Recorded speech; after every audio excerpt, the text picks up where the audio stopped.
بسم الله الرحمن الرحيم. خستخانەی مهرەبانی لەسەر چار کۆڵەگە ئیش دەکاتن و لێیلیان نادەین. یەکەمیان شەرعیە، دووەمینیان زانستیە، سێمینیان قانونیە، چارەمینیان ئیداریە. لە خستەخانەی مهرەبانی ئەمە 6 دکتۆری پسپۆرمان هەیە کە ئیشی لەدایکبوون و منداڵبوونی دەکاتن و نۆرینگەکان لە ناو خستەخانەی مهرەبانیە. ئەمە ڕاستە ئەوڕۆکە ڕۆژێکی وەکو تاریخ جوانە، بەڵام ئەمە دکتۆرەکانمان لەسەر ئەو چار پێگەی ئیش دەکەن. فلەبەر ئەوەی هیچ منداڵبوونێک لە خستەخانەی مهرەبانی ناکرێتن لەبەر ئەوەی ڕۆژەکە جوانە، چونکە یەک ناشەرعیە کە عملیاتی نوێ عملیاتی لێ بکەی، ناعلمیە لەوانەیە تووشی زۆرانێک لە مەشاکل بی و ناقانونیشە، چونکە ئەمە بە قانونی وەزارەتی تەندروستی ئەوە قەدەغە کرایە. لەبەر ئەوەی و لە ڕێگەی ئیداریشەوە ئەمە لەسەر ئەو ئەساساتانە ئیش دەکەین.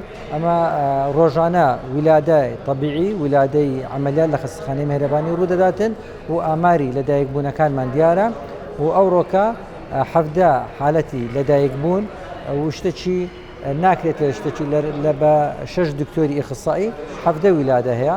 بەنسبەت خستەخانەی مهرەبانی ئەمە ڕۆژانە نزیکەی 30 عملیاتمان هەیە بە کۆی گشتی نەشتەرگەریەکان.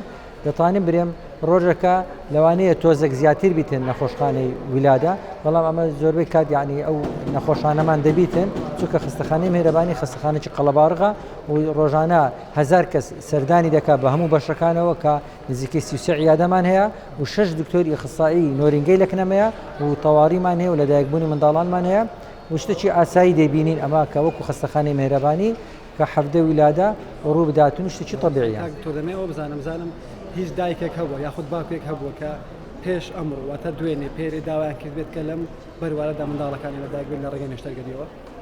بەتەکیید تێشتان هۆشیاری تاچی ما ئەوەندە بەرز نییە، لەوانەیە نەزانن زەرەر و زیانی چییە، زوو پێش منداڵبوون یان تەخیرکردنی منداڵبوون هەردووچی خراپە، یعنی تەخیریشی بکەی خراپە. ئەتوگەکە هەندێک حالەتێ لە هەندێک حالەتی دەبین بەر لەوەی باس لە زەرەر و زیانەکان بکەن. دەمێ بزانم لە نەخۆشخانەی مهرەبانی هەبووە کە داوایان کرد بێت؟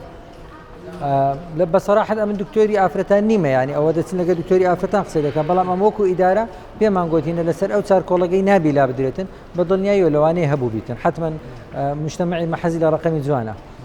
ئەی کاکتۆر بە کورتی دەمێ باسی زیانەکانی پێشخستنی یاخود پاشخستنی نەشتەرگەریەکە. بەڵێ پێشخستنێ لەوانەیە ئەو منداڵە بکەوتە ناو شوشەی، لەوانەیە بستن خوددەجی، یعنی ئەتوگەر نەیبیتن ئەوە یەکەم زوڵمە لەو منداڵی دەکرێتن پێش ئەوەی لە داکەکەی بکرێتن کە ئەو داکەیە ئەگەر بە تەبیعی ببیتن لۆزیجی خۆی شەق دەکە و خۆی تووشە عملیاتی دەکاتن.